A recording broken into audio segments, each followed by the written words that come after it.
পোনপ্ৰথমত সকলোক নমস্কাৰ। এই নতুন বছৰ আৰু বিহুৰ শুভেচ্ছা আপোনালোকক সকলোক দি মেলি আজি আমাৰ এই মিডিয়াৰ যি মিটিং আছিল সেইটোৰ ওপৰত আপোনালোকক ক'বলৈ মই নিজৰ আৰু আমাৰ টীমক একেলগত বহাই আপোনালোকৰ সন্মুখত আমি যিখিনি কথা ক'ব আমাৰ মিডিয়া টিমক লৈ সেইটো আপোনালোকক জনাবলৈ বিচাৰিছোঁ। পোনপ্ৰথমত যে কোকৰাঝাৰ মিডিয়া ডিপাৰ্টমেণ্ট ভাৰতীয় জনতা পাৰ্টিৰ জিলাত আমি আমাৰ পূৰ্ণাংগ কমিটি গঠন কৰিলোঁ। সেই কমিটিত কনভেনাৰ হিচাপে অমিতাভ সাহা, কো কনভেনাৰ হিচাপে আমাৰ নাথ ডাঙৰীয়া আৰু জিলাত বিষয়ববীয়াৰ মাজত আমাৰ লাচিন্দা ইয়াতে উপস্থিত আছে আৰু মই আসাম প্ৰদেশ বিজেপিৰ কো কনভেনাৰ মিডিয়া ডিপাৰ্টমেণ্টত সেইখন মিটিঙত উপস্থিত থাকি আমাৰ যিখিনি কমিটিৰ পূৰ্ণাংগ কাৰ্যসূচী সেইখিনি আমি পালন কৰিলোঁ আৰু তাৰ লগতে আমাৰ ফিউচাৰ প্ৰস্পেক্ট ৰিগাৰ্ডিং মিডিয়া কি হ'ব সেইটো লৈ আলোচনা কৰিলোঁ। আৰু এই যে আপোনালোকে সকলোৱে গম পায় যে দুদিন আগত যে আমাৰ মোদীজীৰ ভ্ৰমণ আছিল অসমত, সেই ভ্ৰমণে অসমত যিকেইটা বস্তু তেওঁ দি গ'লে সেইটোৰ এটা আমি ধন্যবাদ হিচাপে আমি আপোনালোকক ক'বলৈ মাতিছিলোঁ। আজি মোদীজীৰ নেতৃত্বত অসম আৰু আমাৰ পূৰ্বাঞ্চল কিমান দূৰ আগবাঢ়িলে সেইটো আপোনালোকক আৰু নতুনকৈ ক'ব লগা একো নাই। আজি অসমৰ আৰু BTCৰ যি আমাৰ বাগৰুম্বা নৃত্য, সেই নৃত্য যে আজি ৱৰ্ল্ড ফৰমত আজি আসাম গভৰ্ণমেণ্ট, মাননীয় মুখ্যমন্ত্ৰী আৰু মোদীজীৰ নেতৃত্বত যিখিনি আমি কৰিবলৈ সক্ষম হ'লোঁ, সেই বস্তুটো আপোনালোকে চাইছে যে গোটেই ভাৰতবৰ্ষ প্লাছ গোটেই বিশ্বত বাগৰুম্বা ডেন্স আজি এটা নতুন আলোড়ন সৃষ্টি কৰিলে।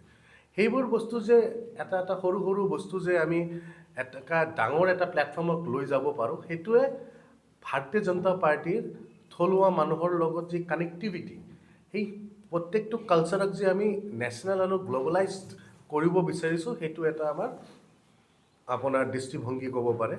আৰু মোদীজীৰ ইয়াত অহাৰ পিছৰ পৰা যে কি কি বস্তু আমি পালোঁ সেইটোৰ ওপৰতো আমাৰ আলোচনা হ'ল। যেনেকৈ আমি বন্দে ভাৰত শ্লিপাৰ পালোঁ, আমি অমৃত ভাৰত বুলি তিনিটা ট্ৰেইন পালোঁ, আমি এলিভেটেড কৰিডৰ পালোঁ। সেই কৰিডৰে টোটাল 6,000 crore ইনভেষ্টমেণ্ট হ'ব আৰু প্লাছ বিভিন্ন আঁচনি যি আগতে দিয়া গৈছে সেইখিনিৰ আমি বহুত জেগাত আমি সেইখিনিৰ শেষ পৰ্যায়ৰ কাম চাবলৈ পাই আছোঁ। এই যিখিনি মোদীজীৰ নেতৃত্বত আৰু হেমন্ত বিশ্ব শৰ্মা ডাঙৰীয়াৰ নেতৃত্বত অসম BTCত যি কাৰ্যসূচী চলিছে, সেইটোতকৈ চবতকৈ ডাঙৰ যি আমি BTC হিচাপে পালোঁ এতিয়া যে আমাৰ ইণ্ডো আৰু আমাৰ ভূটানৰ যি ৰেল কানেক্টিভিটি গেলেমপুৰ ৰেলৱে লাইন, সেইটোৰো কাম এতিয়া আৰম্ভ হ'ল, সেইটোও আপোনালোকে সকলোৱে গম পায়।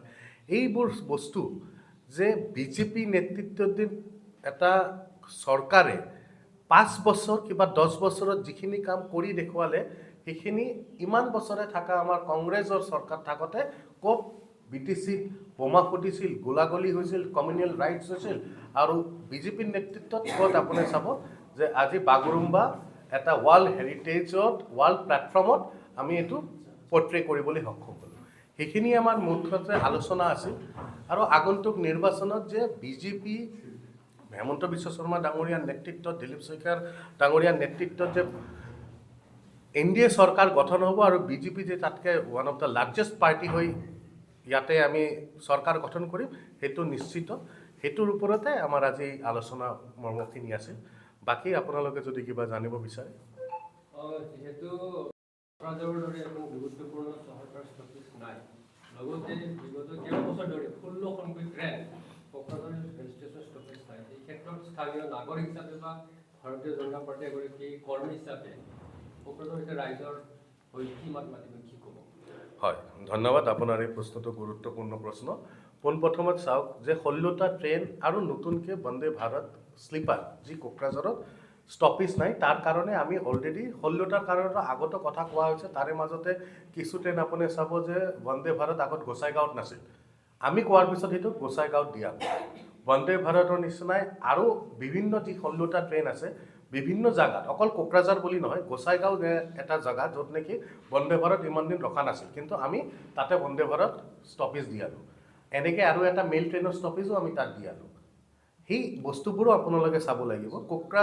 কোকৰাঝাৰ এটা কেপিটেল টাউন, য'ত নেকি বিভিন্ন সমাগম মানুহৰ হয়। তাতে বন্দে ভাৰত শ্লিপাৰৰ বাবে যিখিনি কাম কৰিব লগা আছে সেইখিনি জিলাৰ পৰাই হওক কিবা NF ৰেলৱেক আমি আমাৰ পাৰ্টি লাইনৰ পৰা জনোৱা হৈছে।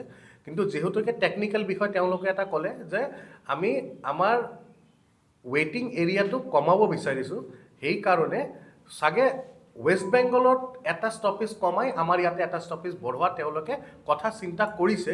কিন্তু কিমান দূৰ হ'ব সেইটো ৰেলৱে ডিপাৰ্টমেণ্টে অতি সোনকালে আমাক জনাম বুলি কৈছে। আমাৰ হাতত যিখিনি তথ্য আছে মানে বেংগলৰ বহুত বেছি ষ্টপেজ, তাত যদি ইটো সেইটো ষ্টেচন দিব পাৰে।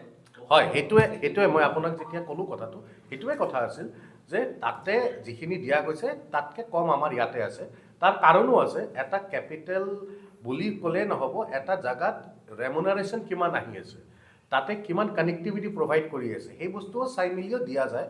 কিন্তু আশা কৰিছোঁ যে কোকৰাঝাৰ অতি সোনকালে দুটা ট্ৰেইনৰ কানেক্টিভিটি পাব, এটা চৰাইঘাট আৰু এটা হ'ল বন্দে ভাৰত শ্লিপাৰ। সেইখিনি আমাৰ তাত যি তথ্য আছে সেইমতে আপোনালোকক ক'ব পাৰে। ধন্যবাদ। আৰু যদি কিবা